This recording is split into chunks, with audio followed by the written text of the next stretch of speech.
Welcome to రవికిరణాలు TV బులెటిన్ల ముందుగా headlines చూద్దాం. వినుకొండలో హత్యకు గురైన రషీద్ కుటుంబాన్ని పరామర్శించిన జగన్. వినుకొండలో రషీద్ అనే యువకుడు దారుణ హత్య వెనుక ఎవరున్నా వదిలేది లేదని స్పష్టీకరణ. ఏపీలో అటవిక పాలన కొనసాగుతోందని ఆగ్రహం.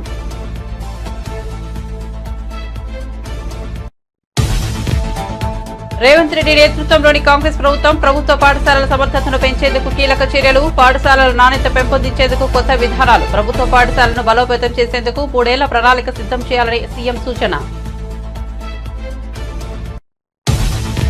వైఎస్ఆర్సీపీ పాలనలో జరిగిన దారుణాలపై వారు ఆత్మ పరిశీలన చేసుకోవాలన్న ఏపీ బీజేపీ అధ్యక్షులు పురంధేశ్వరి.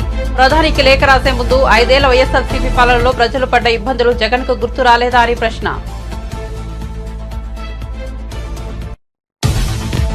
చిరంజీవిపై సంచలన వ్యాఖ్యలు చేసిన జగ్గారెడ్డి. రైతుల సమస్యలను చిరంజీవి పట్టించుకోవడం లేదన్న జగ్గారెడ్డి. మోదీ పవన్ కు మాత్రమే మద్దతిస్తున్నారని విమర్శ. రాహుల్ కు ఎందుకు సపోర్ట్ చేయడం లేదని ప్రశ్న.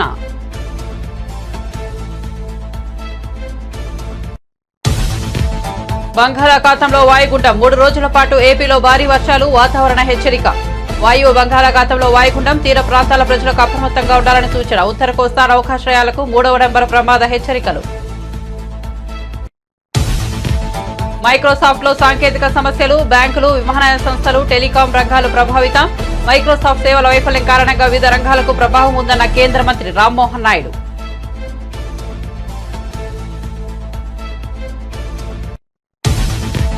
విజయవాడలో శాకంబరి ఉత్సవాలు ప్రారంభం. 21 టన్నుల కూరగాయలతో దుర్గమ్మ అలంకరణ. దుర్గాదేవిని దర్శించుకునేందుకు భక్తుల భారీ రాక.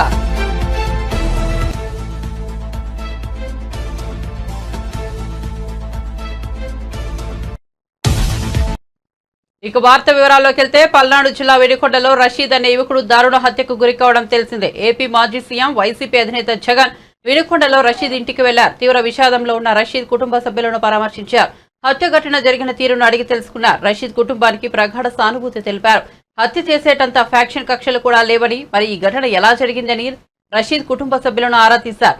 మీరన్నా వైసీపీ అన్నా రషీద్ కు ఎంతో అభిమానమని తల్లిదండ్రులు జగన్ కు వివరించారు. ఈ హత్య వెనుక ఎవరు ఉన్నా వదిలేది లేదని, రషీద్ కుటుంబానికి అండగా ఉంటామని ఈ సందర్భంగా జగన్ హామీ ఇచ్చారు. కూటమి ప్రభుత్వం అధికారం చేపట్టినప్పటి నుంచి దారుణాలు చోటు చేసుకుంటున్నాయని అన్నారు.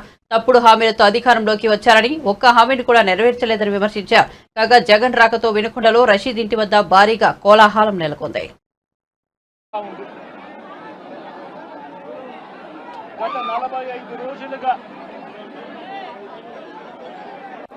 రాష్ట్రంలో పరిస్థితి ఏమిటి అని చెప్పి ఒకసారి ఏ సామాన్యుడిని అడిగినా కూడా ఆ ప్రతి సామాన్యుడి నోట్లో నుంచి కూడా వచ్చే మాట ఒకటి, ఈ రాష్ట్రంలో లా అండ్ ఆర్డర్ లేదు, ఈ రాష్ట్రంలో ఆటవిక పాలన సాగుతా ఉంది, ఈ రాష్ట్రంలో తెలుగుదేశం పార్టీ వారు ఎవరైనా సరే వాళ్ళు తెలుగుదేశం పార్టీ వారు అయితే చాలు, ఎవరినైనా కూడా వాళ్ళు పోయి కొట్టచ్చు, ఎవరి ఆస్తులైనా కూడా వాళ్ళు ధ్వంసం చేయొచ్చు, ఎవరినైనా హత్య చేయొచ్చు, ఎవరి మీదైనా హత్యా ప్రయత్నం చేయొచ్చు.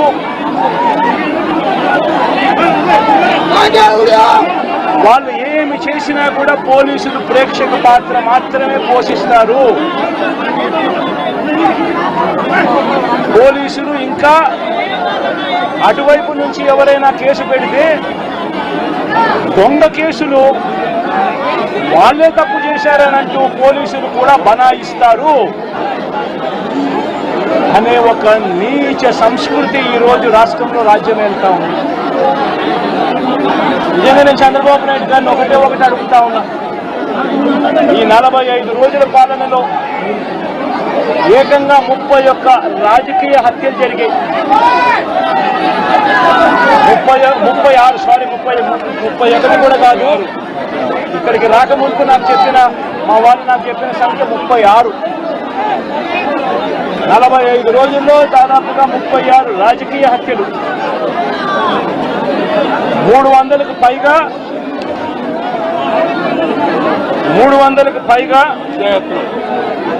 హత్యాయత్నాలు, 300కు పైగా హత్యాయత్నాలు. తెలుగుదేశం పార్టీ వాళ్ళ వేధింపులు భరించలేక 35 మంది ఆత్మహత్యలు చేసుకున్న పరిస్థితి రాష్ట్రంలో ఉన్నాయి. 560 చోట్ల ప్రైవేట్ ఆస్తులను ధ్వంసం చేశారు. ఇంట్లో చొరబడుతున్నారు, ఆస్తులను ధ్వంసం చేస్తా ఉన్నారు, షాపులను కాల్చేస్తా ఉన్నారు. వైఎస్ఆర్సీపీ సానుభూతి పరుల చీనీ చెట్లను నరికేస్తా ఉన్నారు. ఇటువంటి ప్రైవేట్ ఆస్తులు 560 చోట్ల ప్రైవేట్ ఆస్తులను ధ్వంసం చేశారు. 400 చోట్ల 400 ప్రభుత్వ పాఠశాలల తీరుతెన్నులు మారాలని, విద్యా వ్యవస్థ సమూలంగా మారాలని తల్లిదండ్రులు ఎంతో కాలంగా కోరుకుంటున్నారు. ఆ దిశగా రేవంత్ రెడ్డి నేతృత్వంలోని కాంగ్రెస్ ప్రభుత్వం కీలక చర్యలు చేపట్టింది.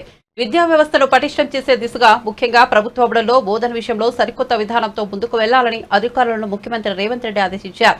వచ్చే 3 ఏళ్లలో ప్రభుత్వ పాఠశాలలను బలోపేతం చేసేందుకు అవసరమైన ప్రణాళికలను సిద్ధం చేయాలని విద్యాశాఖ ముఖ్య కార్యదర్శి బుర్రా వెంకటేశం ఇతర ఉన్నతాధికారులకు ముఖ్యమంత్రి సూచించారు. ఈ సందర్భంగా బుర్రా వెంకటేశం చేసిన పలు ప్రతిపాదనలను CM Revanth Reddy, deputy CM Bhatti Vikramarka ఆసక్తిగా విన్నారు. మెగాస్టార్ చిరంజీవిపై టీపీసీసీ వర్కింగ్ ప్రెసిడెంట్ జగ్గారెడ్డి సంచలన వ్యాఖ్యలు చేశారు. రైతులకు జరుగుతున్న నష్టాలపై సినిమాలు తీసిన చిరంజీవి ఢిల్లీలో ధర్నాలు చేసిన రైతులకు ఎందుకు మద్దతు ఇవ్వలేదని ప్రశ్నించారు. సినిమాలతో కోట్లు సంపాదిస్తున్న మీరు రైతు సమస్యలను ఎందుకు పట్టించుకోవడం లేదని అడిగారు. రైతుల పేరుతో తీసిన సినిమాలతో డబ్బులు సంపాదిస్తూ ప్రధాని మోదీకి మద్దతిస్తున్నారని విమర్శించారు. మోదీకి పవన్ కు మాత్రమే ఎందుకు మద్దతిస్తున్నారని, రైతులకు మద్దతుగా నిలిచిన రాహుల్ గాంధీకి ఎందుకు సపోర్ట్ చేయడం లేదని ప్రశ్నించారు. కాంగ్రెస్ పార్టీలోనే ఉంటే చిరంజీవి సక్రమ మార్గంలో ఉండేవారని, ఇప్పుడు పక్కదారి పట్టారని అన్నారు. చిరంజీవి గారు ఒక సినిమా తీసాడు. ఆ సినిమా మొత్తం రైతుల మీదనే ఉంది. చిరంజీవి గారి సినిమా, చిరంజీవి గారు తీసిన సినిమా రైతుల మీద ఉంది. రైతుల మీద ఉంది. అందులో వ్యవసాయానికి నష్టంతో రైతులు ఆత్మహత్యలు చేసుకున్నట్టు ఒక చరిత్ర, వాస్తవం చరిత్ర సినిమా తీసిండు. అందులో రైతులు చచ్చిపోవడము, ఊరేసుకొని ఆత్మహత్య చేసుకోవడం, అందులో చిరంజీవి గారు హీరో ఉండడము, ఈయన హీరో ఆ రైతుల కోసం కష్టపడ్డట్టు ఈ చరిత్ర మొత్తం తీసిండు. అది బహుశా ఆ సినిమా హిట్ అయింది. ఆ హిట్ లో కోట్ల రూపాయలు చిరంజీవి గారికి వచ్చినాయి, ఆ డైరెక్టర్కి వచ్చినాయి. కానీ బాధ ఏంటంటే నడి రోడ్డు మీద రైతులు నెలలు నల్ల చట్టాల మీద బీజేపీ రైతులను మర్డర్ చేస్తుంటే, సినిమాల మర్డర్ చేస్తుంటే నువ్వు ఉద్యమం చేసినవి. నడి రోడ్డు మీద మర్డర్ చేసిన మోడీ ప్రభుత్వం రైతులను మర్డర్ చేసిన చిరంజీవిని వ్యతిరేకంగా ఢిల్లీకి పోయి ఎందుకు నిరసన చెప్పలేవు చిరంజీవి గారు అని అడుగుతున్నారు.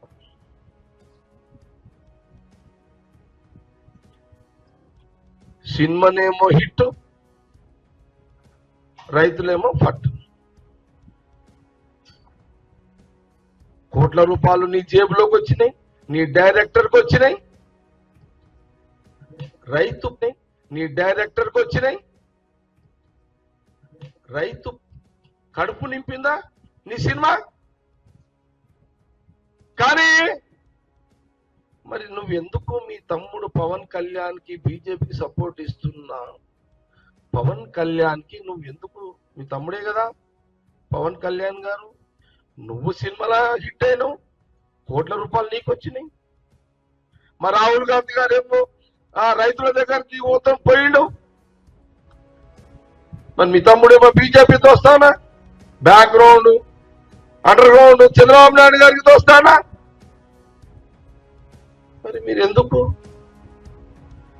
జగన్ పోలేడు ముఖ్యమంత్రి, ఢిల్లీకి జగన్ పోలేడు, ఢిల్లీకి చంద్రబాబు నాయుడు పోలేదు, చిరంజీవి పోలేడు, పవన్ కళ్యాణ్ పోలేడు. మీరు సినిమాలు తీస్తారు, హిట్ చేస్తారు, కోట్ల రూపాయలు మీరు సంపాదిస్తున్నారు. మీరా కాంగ్రెస్ పార్టీని శంకించేది? మీరా రాహుల్ గాంధీ గారి నాయకత్వం మీద మాట్లాడేదని కాంగ్రెస్ పార్టీ గాంధీ భవన్ నుంచి ప్రశ్నిస్తున్నారు. మైక్రోసాఫ్ట్ కు సంబంధించిన 365 యాప్స్ సేవల్లో శుక్రవారం సాంకేతిక సమస్యలు తలెత్తాయి. దీంతో బ్యాంకులు, విమానయాన సంస్థలు, టెలికాం, మీడియా సహా అనేక రంగాలపై దాని ప్రభావం పడింది. ఆ క్రమంలో లండన్ స్టాక్ ఎక్స్చేంజ్ లో సేవలు నిలిచిపోయాయి. ఈ సేవలు నిలిచిపోవడంతో కేంద్ర పౌర విమానయాన శాఖ మంత్రి రామ్మోహన్ నాయుడు స్పందించారు. మైక్రోసాఫ్ట్ సాంకేతిక సమస్య కారణంగా పౌర విమానయాన శాఖకు ఇబ్బందులు రాకుండా చర్యలు చేపట్టామని తెలిపారు. ప్రతి ఒక్కరు కూడా దాని మీద చర్యలు తీసుకుంటున్నారు. ప్రస్తుతానికి భారతదేశంలో దానికి సంబంధించి ఇబ్బంది లేదు. మరి ఇంకా ఏదైనా ఉన్నా సరే ఇమీడియట్ గా దాని మీద రియాక్ట్ అయి ప్రయాణికులకి ఎక్కడ ఇబ్బంది లేకుండా చర్యలు తీసుకుంటామని తెలియజేస్తున్నాం. ఎయిర్వేస్ కి సంబంధించి ప్రపంచ వ్యాప్తంగా మైక్రోసాఫ్ట్ తాలూకా సాఫ్ట్వేర్ ఒకటి అజూర్ అన్న సాఫ్ట్వేర్, క్లౌడ్ సాఫ్ట్వేర్, దాంట్లో చిన్న సమస్య వచ్చింది. దానివల్ల ప్రధానంగా అమెరికాలో ఉన్నటువంటి ఫ్లైట్స్ కి ఎక్కువ సమస్య వస్తుంది. నేను ఇప్పుడే మా తాలూకా సెక్రటరీతో కూడా మాట్లాడాను. మన భారతదేశంలో ఆ సమస్య ఎక్కడ కూడా ఇబ్బంది లేకుండా ఫ్లైట్లన్నీ కూడా ప్రశాంతంగా తిరగడానికి టెక్నికల్ సాఫ్ట్వేర్ సిస్టమ్ నుంచి మాన్యువల్ సిస్టమ్ కి మూవ్ అయ్యి ప్రతి ఒక్కరు కూడా దాని మీద చర్యలు తీసుకుంటున్నారు. ప్రస్తుతానికి భారతదేశంలో దానికి సంబంధించి ఇబ్బంది లేదు. మరి ఇంకా ఏదైనా ఉన్నా సరే ఇమీడియట్ గా దాని మీద రియాక్ట్ అయి ప్రయాణికులకి ఎక్కడ ఇబ్బంది లేకుండా చర్యలు తీసుకుంటామని తెలియజేస్తున్నాం. ఎయిర్వేస్ కి సంబంధించి ప్రపంచ వ్యాప్తంగా మైక్రోసాఫ్ట్ తాలూకా సాఫ్ట్వేర్ ఒకటి అజూర్ అన్న సాఫ్ట్వేర్, క్లౌడ్ సాఫ్ట్వేర్, దాంట్లో చిన్న సమస్య వచ్చింది. దానివల్ల ప్రధానంగా అమెరికాలో ఉన్నటువంటి ఫ్లైట్స్ కి ఎక్కువ సమస్య వస్తుంది. నేను ఇప్పుడే మా తాలూకా సెక్రటరీతో కూడా మాట్లాడాను. మన భారతదేశంలో ఆ సమస్య ఎక్కడ కూడా ఇబ్బంది లేకుండా ఫ్లైట్లన్నీ కూడా ప్రశాంతంగా తిరగడానికి టెక్నికల్ సాఫ్ట్వేర్ సిస్టమ్ నుంచి మాన్యువల్ సిస్టమ్ కి మూవ్ అయ్యి ప్రతి ఒక్కరు కూడా దాని మీద చర్యలు తీసుకుంటున్నారు. ప్రస్తుతానికి భారతదేశంలో దానికి సంబంధించి ఇబ్బంది లేదు. మరి ఇంకా ఏదైనా ఉన్నా సరే ఇమీడియట్ గా దాని మీద రియాక్ట్ అయి ప్రయాణికులకి ఎక్కడ ఇబ్బంది లేకుండా చర్యలు తీసుకుంటామని తెలియజేస్తున్నాం. ఎయిర్వేస్ కి సంబంధించి ప్రపంచ వ్యాప్తంగా మైక్రోసాఫ్ట్ తాలూకా సాఫ్ట్వేర్ ఒకటి అజూర్ అన్న సాఫ్ట్వేర్, క్లౌడ్ సాఫ్ట్వేర్, దాంట్లో చిన్న సమస్య వచ్చింది. దానివల్ల ప్రధానంగా అమెరికాలో ఉన్నటువంటి ఫ్లైట్స్ కి ఎక్కువ సమస్య వస్తుంది. నేను ఇప్పుడే మా తాలూకా సెక్రటరీతో కూడా మాట్లాడాను. మన భారతదేశంలో ఆ సమస్య ఎక్కడ కూడా ఇబ్బంది లేకుండా ఫ్లైట్లన్నీ కూడా ప్రశాంతంగా తిరగడానికి టెక్నికల్ సాఫ్ట్వేర్ సిస్టమ్ నుంచి మాన్యువల్ సిస్టమ్ కి మూవ్ అయ్యి ప్రతి ఒక్కరు కూడా దాని మీద చర్యలు తీసుకుంటున్నారు. ప్రస్తుతానికి భారతదేశంలో దానికి సంబంధించి ఇబ్బంది లేదు. మరి ఇంకా ఏదైనా ఉన్నా సరే ఇమీడియట్ గా దాని మీద రియాక్ట్ అయి ప్రయాణికులకి ఎక్కడ ఇబ్బంది లేకుండా చర్యలు తీసుకుంటామని తెలియజేస్తున్నాం. ఎయిర్వేస్ కి సంబంధించి ప్రపంచ వ్యాప్తంగా మైక్రోసాఫ్ట్ తాలూకా సాఫ్ట్వేర్ ఒకటి అజూర్ అన్న సాఫ్ట్వేర్, క్లౌడ్ సాఫ్ట్వేర్, దాంట్లో చిన్న సమస్య వచ్చింది. దానివల్ల ప్రధానంగా అమెరికాలో ఉన్నటువంటి ఫ్లైట్స్ కి ఎక్కువ సమస్య వస్తుంది. నేను ఇప్పుడే మా తాలూకా సెక్రటరీతో కూడా మాట్లాడాను. మన భారతదేశంలో ఆ సమస్య ఎక్కడ కూడా ఇబ్బంది లేకుండా ఫ్లైట్లన్నీ కూడా ప్రశాంతంగా తిరగడానికి టెక్నికల్ సాఫ్ట్వేర్ సిస్టమ్ నుంచి మాన్యువల్ సిస్టమ్ కి మూవ్ అయ్యి ప్రతి ఒక్కరు కూడా దాని మీద చర్యలు తీసుకుంటున్నారు. ప్రస్తుతానికి భారతదేశంలో దానికి సంబంధించి ఇబ్బంది లేదు. మరి ఇంకా ఏదైనా ఉన్నా సరే ఇమీడియట్ గా దాని మీద రియాక్ట్ అయి ప్రయాణికులకి ఎక్కడ ఇబ్బంది లేకుండా చర్యలు తీసుకుంటామని తెలియజేస్తున్నాం. ఎయిర్వేస్ కి సంబంధించి ప్రపంచ వ్యాప్తంగా మైక్రోసాఫ్ట్ తాలూకా సాఫ్ట్వేర్ ఒకటి అజూర్ అన్న సాఫ్ట్వేర్, క్లౌడ్ సాఫ్ట్వేర్, దాంట్లో చిన్న సమస్య వచ్చింది. దానివల్ల ప్రధానంగా అమెరికాలో ఉన్నటువంటి ఫ్లైట్స్ కి ఎక్కువ సమస్య వస్తుంది. నేను ఇప్పుడే మా తాలూకా సెక్రటరీతో కూడా మాట్లాడాను. మన భారతదేశంలో ఆ సమస్య ఎక్కడ కూడా ఇబ్బంది లేకుండా ఫ్లైట్లన్నీ కూడా ప్రశాంతంగా తిరగడానికి టెక్నికల్ సాఫ్ట్వేర్ సిస్టమ్ నుంచి మాన్యువల్ సిస్టమ్ కి మూవ్ అయ్యి ప్రతి ఒక్కరు కూడా దాని మీద చర్యలు తీసుకుంటున్నారు. ప్రస్తుతానికి భారతదేశంలో దానికి సంబంధించి ఇబ్బంది లేదు. మరి ఇంకా ఏదైనా ఉన్నా సరే ఇమీడియట్ గా దాని మీద రియాక్ట్ అయి ప్రయాణికులకి ఎక్కడ ఇబ్బంది లేకుండా చర్యలు తీసుకుంటామని తెలియజేస్తున్నాం. ఎయిర్వేస్ కి సంబంధించి ప్రపంచ వ్యాప్తంగా వైఎస్ఆర్సీపీ పాలనలో సాగించిన అరాచకాలపై ఆత్మ పరిశీలన చేసుకోవాలని ఏపీ బీజేపీ అధ్యక్షులు రాజమహేంద్రవరం ఎంపీ పురంధేశ్వరి హితవు పలికారు. ప్రధానికి లేఖ రాసే ముందు 5 ఏళ్ల వైఎస్ఆర్సీపీ పాలనలో ప్రజలు పడ్డ ఇబ్బందులు జగన్ కు గుర్తు రాలేదా అని ప్రశ్నించారు. రాష్ట్రానికి కేంద్రం సహకరించలేదన్న మాజీ మంత్రి పేర్ని పీసీసీ అధ్యక్షులు షర్మిల ఆరోపణలను పురంధేశ్వరి తప్పుపట్టారు. చేసుకోమని చెప్పి నేను చేస్తున్నటువంటి అభ్యర్థన. మరి వారు 5 సంవత్సరాల కాలం అధికారంలో ఉన్నటువంటి సందర్భంలో ఏ రకమైనటువంటి అరాచక పాలనని మనం చూసాము, ప్రజలు ఇంకా కూడా మర్చిపోలేదు.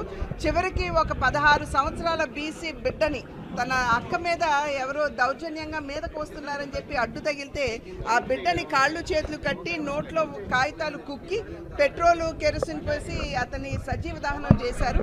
అప్పుడు ఏమాత్రం కూడా స్పందించలేదు. అదేవిధంగా ఉత్తరాంధ్రలో డాక్టర్ సుధాకర్ గారు వారు గళం విప్పారు అని చెప్పి, అంటే కరోనా సమయంలో ఆక్సిజన్ ఇదంతా కొరత ఉన్నది అని చెప్పి కేవలం గళం విప్పి ప్రశ్నించారు అని చెప్పి వారిని ఏ విధంగా ఇబ్బంది పెట్టారో మనందరికీ తెలియనటువంటి విషయం కాదు.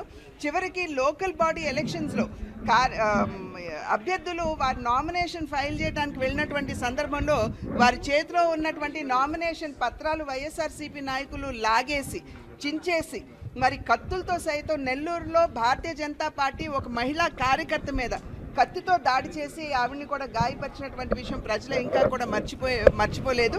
కనుక లేఖ రాయటం కాదు, ఒక్కసారి గుండెల మీద చేయి వేసుకుని రాసినటువంటి వారు ఆత్మ పరిశీలన చేసుకోవాలి. ఇవాళ నేను ప్రజలకి తెలియజేస్తున్నాను, ఇవాళ రాష్ట్రంలో ఏ మాత్రం అభివృద్ధి జరుగుతున్నది అని అన్నా కేంద్ర ప్రభుత్వ సహాయం లేనిదే ఇవాళ జరిగేటువంటి పరిస్థితి రాష్ట్రంలో లేదు. మరి నిన్న మొన్న కూడా మెట్టెక్ మ్యాన్గా పేరుగాంచినటువంటి జితేంద్ర సింగ్ గారు వారు స్వయంగా చెప్పినటువంటి విషయం ఏంటండి, ఇట్లాగ వారు మెట్టెక్ పార్క్ పెట్టాలి అని అంటే జగన్మోహన్ రెడ్డి గారి దగ్గర నుండి నాకు ఎటువంటి సహకారం రానటువంటి సందర్భంలో 2023వ సంవత్సరంలో అసలు నా పేరు తొలగించేశారు. కానీ నితిన్ గడ్కరీ గారు ముందుకు వచ్చి వారు రోడ్లు కానీ ఇతరత్ర మౌలిక వస్తువుల మీద దృష్టి కేంద్రీకరించి వారు సహకారం అందించినటువంటి సందర్భంలోనే మేము మెట్టెక్ పార్క్ని కూడా మేము చేయగలిగామని చెప్పి వారు చెప్పారు. అంటే దీని ద్వారా సుస్పష్టంగా అర్థమయ్యేటువంటి విషయం, రాష్ట్రానికి అన్ని విధాలా కూడా కేంద్ర ప్రభుత్వం భారతీయ జనతా పార్టీ నాయకత్వంలో ఉన్నటువంటి కేంద్ర ప్రభుత్వం తన సహకారాన్ని అందిస్తూ వచ్చింది అనేటువంటి విషయం మనకు సుస్పష్టంగా అర్థమవుతుంది. అదేవిధంగా ఏ కార్యక్రమం తీసుకున్నా కూడా కేంద్ర ప్రభుత్వం యొక్క సింహ భాగస్వామ్యం లేకుండా రాష్ట్రంలో అభివృద్ధి ఇప్పటి వరకు జరిగినటువంటి దాఖలాలు లేవు.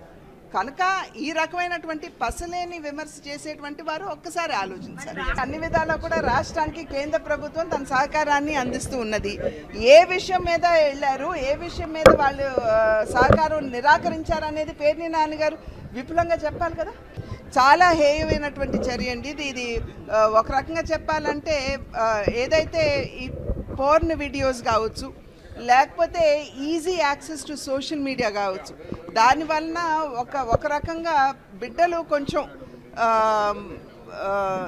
తప్పుగా వారు ప్రభావితం అవుతున్నారు అనేటువంటి విషయం మనకు అర్థమవుతుంది. రాష్ట్ర ప్రభుత్వానికి చేసేటువంటి విజ్ఞప్తి ఇటువంటి అంశాల మీద కూడా దృష్టి పెట్టాలి. ఈ సోషల్ మీడియాని ఎలా మనం ఒక రకంగా దాని మీద ఒక పర్యవేక్షణ పెట్టవచ్చు, మనం ఆలోచించవలసినటువంటి అవసరం ఖచ్చితంగా ఉన్నది అని చెప్పి నేను పరిశీలన చేసుకోమని చెప్పి నేను చేస్తున్నటువంటి అభ్యర్థన. మరి వారు 5 సంవత్సరాలు గ్రూప్ 2, గ్రూప్ 3 పరీక్షలను ప్రభుత్వం ఖచ్చితంగా వాయిదా వేస్తుందని కాంగ్రెస్ సీనియర్ నేత ఎంపీ మల్లు రవి స్పష్టం చేశారు. గ్రూప్స్ అభ్యర్థులతో ఉప ముఖ్యమంత్రి మల్లు భట్టి విక్రమార్క చర్చలు జరిపారని ఆయన తెలిపారు. పరీక్షల వాయిదాపై టీజీపీఎస్సీ చైర్మన్తో ఉప ముఖ్యమంత్రి మాట్లాడారని మల్లు రవి వెల్లడించారు. డిప్యూటీ చీఫ్ మినిస్టర్ దగ్గర మీటింగ్ జరిగింది.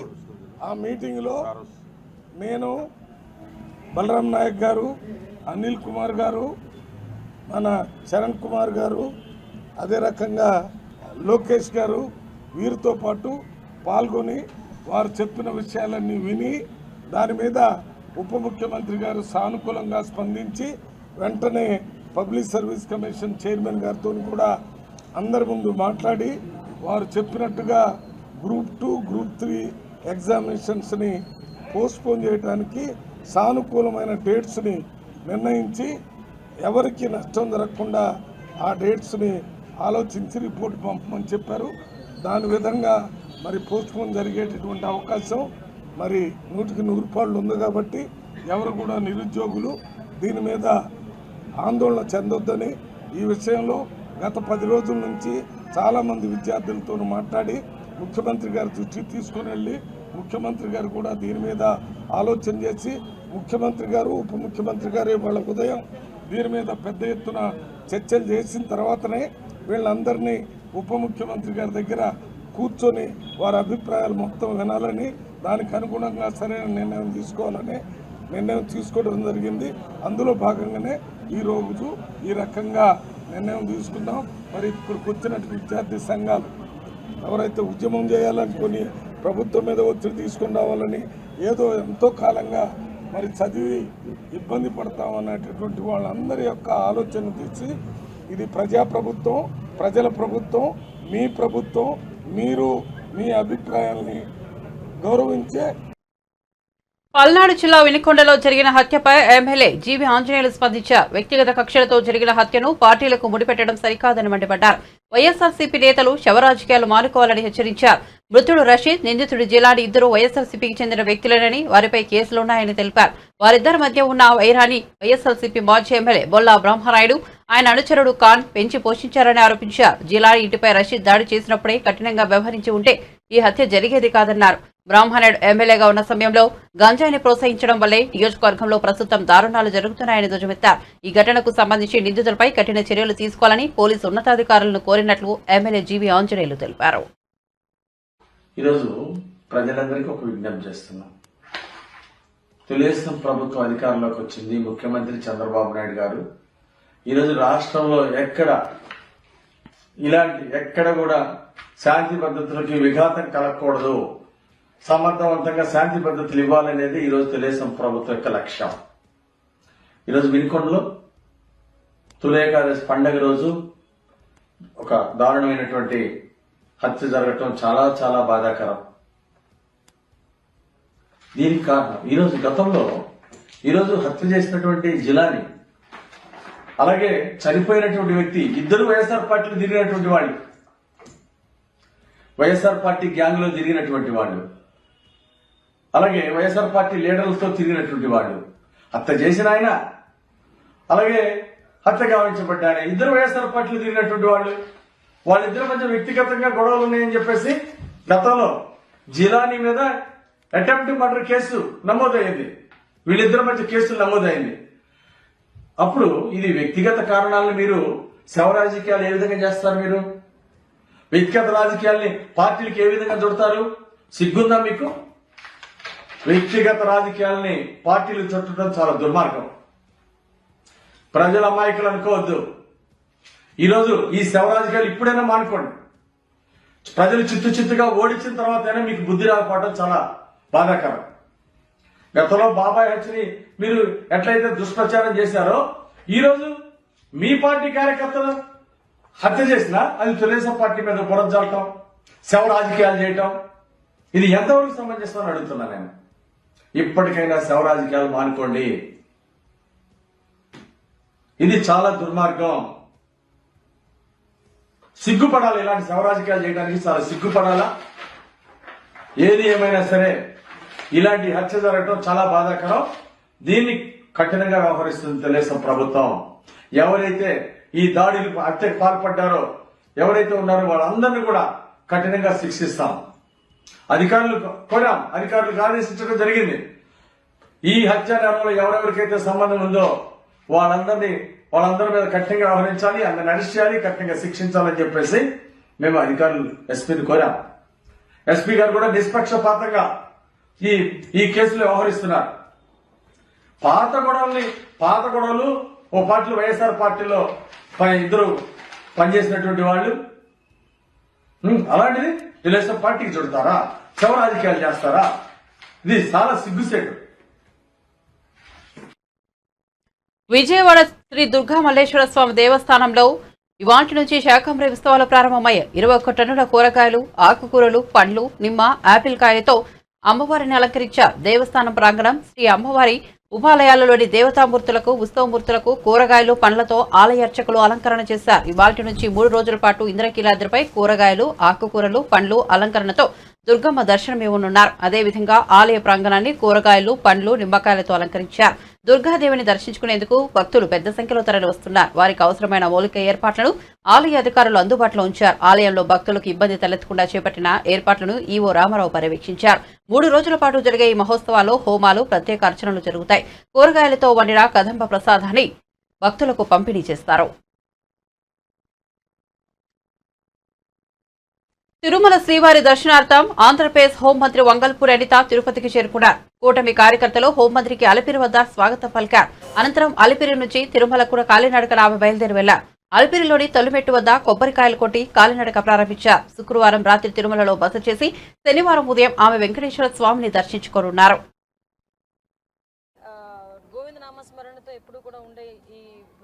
స్వామి ఆలయం ఎప్పుడు కూడా పూజా కార్యక్రమాలతోని ఆధ్యాత్మిక చింతనతోనే ఎప్పుడు ఉండాలి తప్పించి రాజకీయంగా ఎప్పుడు కూడా దీన్ని కలంకితం చేయకూడదనే ఉద్దేశంతోనే నేను ఏ రోజు కూడా బయట రాజకీయాలు మాట్లాడను అని చెప్పి చాలా క్లియర్గా చెప్పాను. కొండ మీద రాజకీయాలు మాట్లాడనని కూడా చెప్పాను. అందులో భాగంగానే ఒకటే చెప్తున్నాను, ఆ వెంకటేశ్వర స్వామి దయ ఈరోజు మా అందరి మీద, ముఖ్యంగా చంద్రబాబు నాయుడు గారి మీద, ఎన్డీఏ కూటమి అందరి మీద ఉండి మంచి పరిపాలన అందించడంలో ఆ దేవదేవుని ఆశీస్సులు ఉండాలని మనస్ఫూర్తిగా చూశానండి. యాక్చువల్గా నేను చూసినప్పుడు ఒక సైడ్ని యాక్చువల్గా వాళ్ళకి కొండవాలు ఉంది. కొండవాలు దగ్గర కనీసం ఒక ఫినిషింగ్ లాంటిది ఏదైనా ఉండుంటే డెఫినెట్గా అటు నుంచి ఏదైనా క్లోరమోగలు రావటం కానీ, రేపు పొద్దున వర్షం పడినప్పుడు బురద కూడా ఎక్కువైపు రావటం కానీ జరగకుండా ఉండాలంటే ఒక ఫెన్సింగ్ అంటూ వేయాలి. లాస్ట్ టైం నాకు తెలిసి చంద్రబాబు నాయుడు గారి గవర్నమెంట్లో 10 కోట్లు దానికి శాంక్షన్ అయింది. బట్ మొన్న గవర్నమెంట్ వచ్చిన తర్వాత అది కూడా ఎక్కడ కూడా వేసిన పరిస్థితి కనిపించలేదు. కాకపోతే నాకు దారిలో వచ్చేటప్పుడు కనిపించిన దుడ్డు కర్రలు కనిపించినాయి. ఏంటి కర్రలు అని అడిగాను అనమాట. ఇవేనండి పులులు కొట్టబోయే కర్రలు, వీటికి స్టిక్కర్లు అంటించి ఆ రోజు మా అందరికీ ఇచ్చారండి అని దారిలోని నడక దారిలో ఉన్న భక్తులు కొంతమంది నాకు చూపించడం కూడా జరిగింది. అయితే అదే నవ్వుకున్నాం మేమందరం కూడా. అంటే పులిని కర్రతో కొట్టే సంస్కృతిని తీసుకొచ్చారు లాస్ట్ గవర్నమెంట్. వాయువ్య బంగాళాఖాతంలో ఏర్పడిన వాయుగుండం ప్రభావంతో ఆంధ్రప్రదేశ్లో మరో 3 రోజులు భారీ వర్షాలు కురుస్తాయని వాతావరణ శాఖ అధికారులు తెలిపారు. రాగల 24 గంటలు తీర ప్రాంతాల ప్రజలు అప్రమత్తంగా ఉండాలని సూచించారు. ఉత్తర కోస్తాలో కళింగపట్నం నుంచి కాకినాడ వరకు ఉన్న నౌకాశ్రయాలకు 3వ నెంబర్ ప్రమాద హెచ్చరిక జారీ చేశామని తెలిపారు.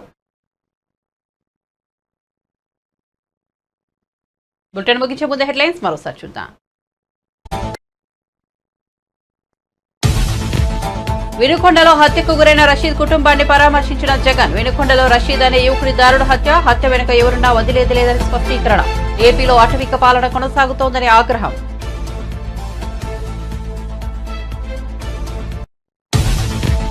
రేవంత్ రెడ్డి నేతృత్వంలోని కాంగ్రెస్ ప్రభుత్వ పాఠశాలల సమర్థతను పెంచేందుకు కీలక చర్యలు. పాఠశాలల నాణ్యత పెంపొందించేందుకు కొత్త విధానాలు. ప్రభుత్వ పాఠశాలను బలోపేతం చేసేందుకు 3 ఏళ్ల ప్రణాళిక సిద్ధం చేయాలని సూచన. వైఎస్ఆర్సీపీ పాలనలో జరిగిన దారుణాలపై వారు ఆత్మపరిశీలన చేసుకోవాలన్న ఏపీ బీజేపీ అధ్యక్షురాలు పురంధేశ్వరి. ప్రధానికి లేఖ రాసే ముందు వైఎస్ఆర్సీపీ 5 ఏళ్ల పాలనలో ప్రజలు పడ్డ ఇబ్బందులు జగన్కు గుర్తు రాలేదా అని ప్రశ్న. చిరంజీవిపై సంచలన వ్యాఖ్యలు చేసిన జగ్గారెడ్డి. రైతుల సమస్యలను చిరంజీవి పట్టించుకోవడం లేదన్న జగ్గారెడ్డి. మోదీ పవన్ కు మాత్రమే మద్దతిస్తున్నారని విమర్శ. రాహుల్ కు ఎందుకు సపోర్ట్ చేయడం లేదని ప్రశ్న.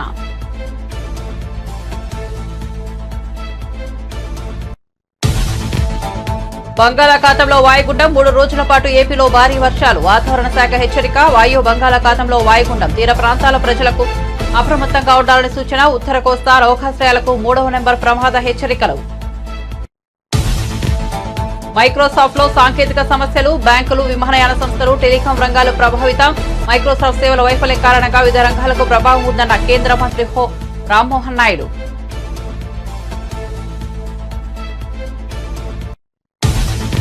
విజయవాడలో శాకంబరి ఉత్సవాలు ప్రారంభం. 21 టన్నుల కూరగాయలతో దుర్గమ్మ అలంకరణ. దుర్గాదేవిని దర్శించుకునేందుకు భక్తుల భారీ రాక.